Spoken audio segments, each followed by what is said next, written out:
कहते हैं कि असफलता एक चुनौती है, इसे स्वीकार करो, क्या कमी रह गई देखो और सुधार करो, जब तक न सफल हो नींद चैन को त्यागो तुम, संघर्ष का मैदान छोड़कर मत भागो तुम, कुछ किए बिना ही किसी की जय जयकार नहीं होती, कोशिश करने वालों की कभी हार नहीं होती। नमस्ते, मेरा नाम है श्वेता और आप देख रहे हैं द न्यूज संत।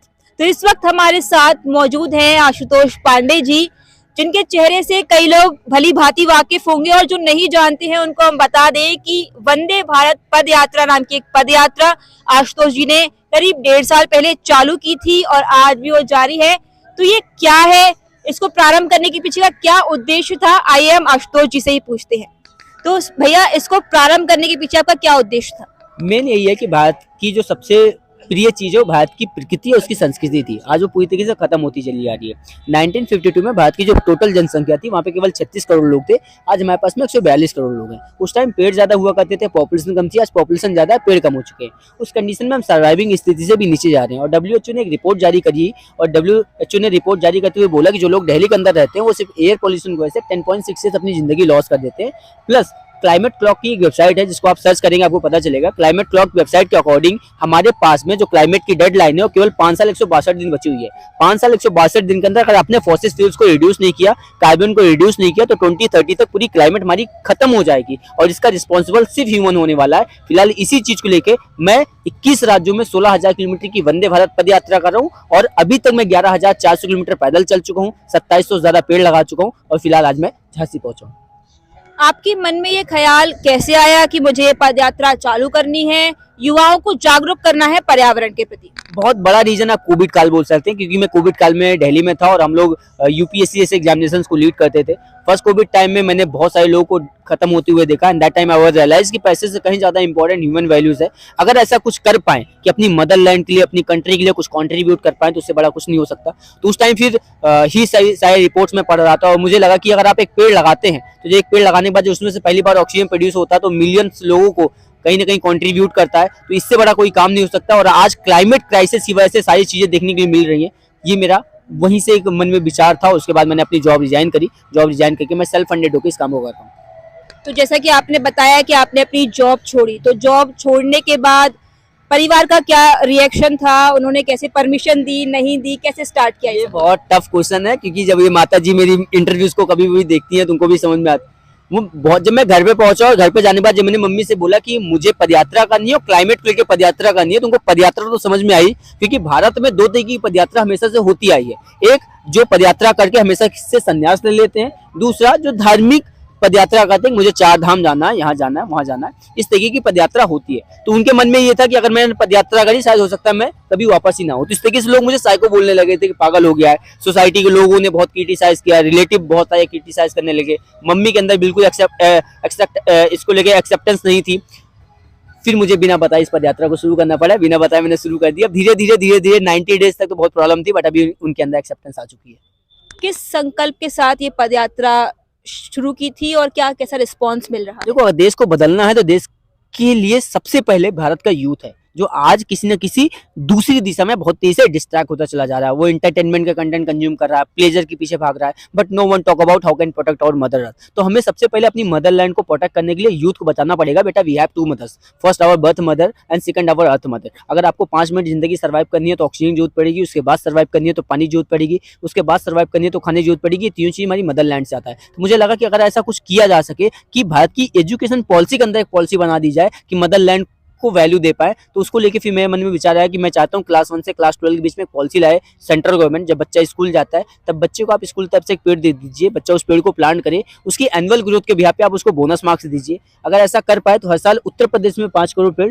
और पूरे देश की बात करें तो 20 करोड़ से ज्यादा पेड़ लगा पाएंगे और 20 करोड़ यंग जनरेशन को हम इन्वायरमेंट की तरफ लेके जा पाएंगे। और दूसरा ये है कि भारत में 26 जनवरी 2026 को मैं अयोध्या में 1 लाख वृक्ष लगाऊंगा, जिसको राम वाटिका का नाम दिया जाएगा। फिलहाल 2 संकल्पों के साथ अभी मैं पैदल चल रहा हूँ। पदयात्रा को शुरू हुए लगभग 1.5 से 2 साल हो चुके हैं और जब आपने ये शुरू किया तो काफी जिलों के कलेक्ट्रेट से, सीएम से मिले, आप सोनू सूद सर से भी आप मिले, तो वहां से कैसा रिस्पॉन्स मिला? अगर मैं जिलाधिकारी की बात करूँ या फिर मैं क्या बोलते हैं चीफ मिनिस्टर्स के, अभी मैं 6 chief minister, 7 forest minister, 6 education minister और 79 कलेक्ट्रेट्स मिल चुका हूँ।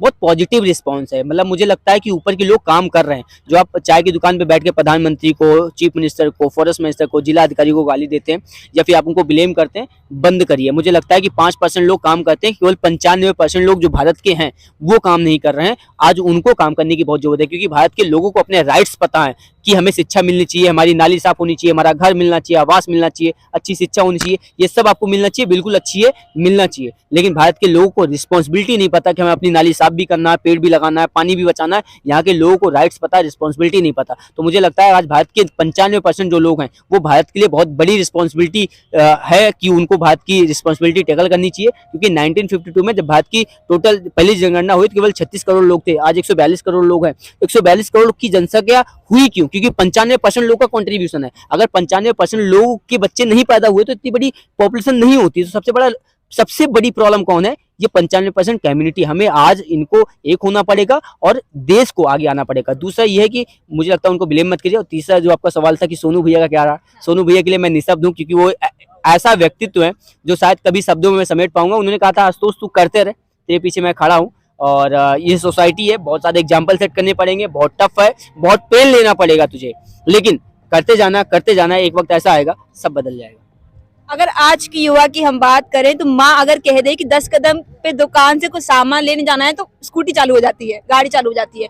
आप 11,000 किलोमीटर पैदल चल चुके हैं, ये ताकत कहाँ से आती है? मुझे लगता है कि मेरी माँ मुझे ताकत देती है। माँ का मतलब सिर्फ जिसने मुझे जन्म दिया वो नहीं, इस देश की जितनी भी माएँ हैं जो मेरी माँ की एज की हैं वो सब मेरी माएँ हैं। दूसरा धरती माँ, जब मैं पैदा होने के तुरंत बाद मुझे उसने ऑक्सीजन दिया, पानी दिया, खाना दिया और आज इतना काबिल बना के खड़ा किया कि मैं यहाँ पे बैठ पा रहा हूँ। तो आप प्रकृति के लिए जब काम करते हैं तो प्रकृति आपको प्रोटेक्ट करती है। क्योंकि अगर भगवान राम से आप सीखे तो भगवान राम को मुझे लगता है सिर्फ मंदिरों में स्थापित नहीं करना। भगवान राम की जो सबसे प्रिय चीज है भगवान राम की प्रकृति है। और आप देखेंगे 14 वर्षों तक हमारे भगवान को जंगलों ने पाला, पशु पक्षी जीव जंतु ने उनको प्रोटेक्ट किया। वापस आते हैं अयोध्या, उसके बाद माता सीता को फिर जाना पड़ता है वनवास। उनके 2 पुत्र होते हैं, वो लव कुश, वो भी जंगल में उनका पूरा जीवन बीता। तो प्रकृति से आप प्यार करते हैं तो आपके अंदर अपने आप से पावर आने लगती है, डेडिकेशन आने लगता है, मोटिवेशन आने लगता है, अलग लेवल का डिटर्मिनेशन आपके अंदर आने लगता है। तो वो मुझे लगता है प्रोटेक्ट करती है मुझे। तो अब तक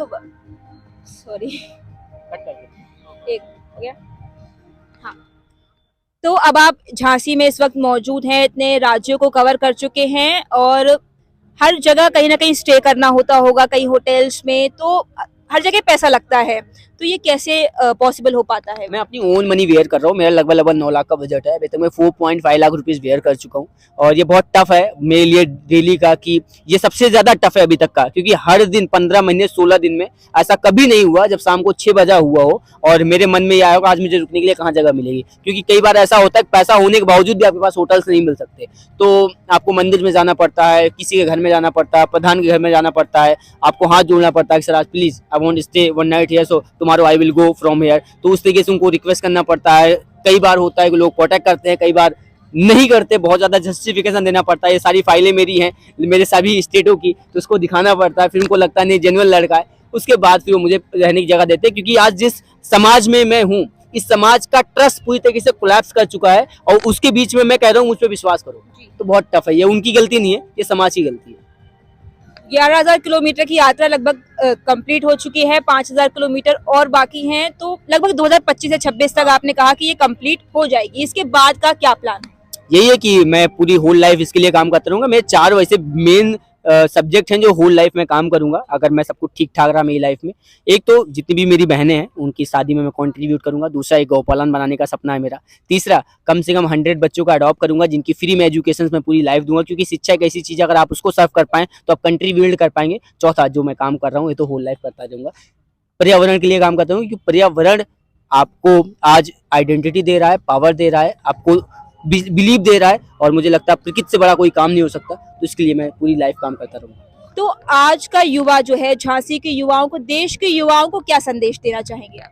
कहते हैं कि असफलता एक चुनौती है, इसे स्वीकार करो, क्या कमी रह गई देखो और सुधार करो, जब तक न सफल हो नींद चैन को त्यागो तुम, संघर्ष का मैदान छोड़कर मत भागो तुम, कुछ किए बिना ही किसी की जय जयकार नहीं होती, कोशिश करने वालों की कभी हार नहीं होती, कोशिश करने वालों की कभी हार नहीं होती। तो मैं आपसे एक ही चीज बोलना चाहूंगा कि एक संकल्प जिंदगी में जरूर उठाना और उसके प्रति पूरे जीवन खुद को समर्पित कर देना, कोशिशें करते रहना, आपके पास सफलता खुद चल कर आएगी। वो अच्छे काम होने चाहिए, देश हित में काम होने चाहिए, परिवार हित में काम होने चाहिए, समाज हित में काम होनी चाहिए। कोई एक संकल्प उठाओ और अपने आप को एक वजह दो कि हर सुबह 6 बजे क्यों उठने वाले हो।